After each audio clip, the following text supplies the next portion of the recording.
चांदोली धरणाचा पाणीसाठा गेल्या 3 दिवसात जवळपास 3 टीएमसीने वाढला आहे। धरणाच्या पाणीसाठ्यात समाधानकारक वाढ होत असल्यामुळे 2 महिन्यांपासून बंद असलेली वीज निर्मिती आजपासून पुन्हा सुरू करण्यात आली आहे।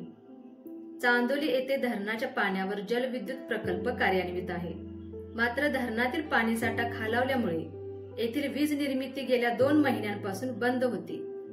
गेल्या 4 दिवसांपूर्वी झालेल्या मुसळधार पावसामुळे वीज निर्मितीसाठी आवश्यक पाणीसाठा उपलब्ध झाल्याने येथील विद्युत प्रकल्प पुन्हा कार्यान्वित करण्यात आला आहे।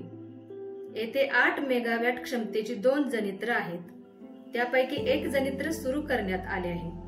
सध्या वीज निर्मिती केंद्रातून 650 क्युसेक्स तर हाय लेव्हल गेटमधून 1000 क्युसेक्स असा एकूण 1650 क्युसेक्सने पाण्याचा विसर्ग वारणा नदीपात्रात सुरू करण्यात आला आहे। धरणात सध्या 9220 क्युसेक्सने पाण्याची आवक सुरू आहे। गेल्या 24 तासात धरण पाणलोट क्षेत्रात 2 तर आज अखेर 1183 मिलीमीटर इतक्या पावसाची नोंद येथील पर्जन्य मापन केंद्रावर झाली आहे। 34.40 टीएमसी पाणी साठवण क्षमता असलेल्या चांदोली धरणात सध्या 20.62 टीएमसी पाणी साठा झाला आहे।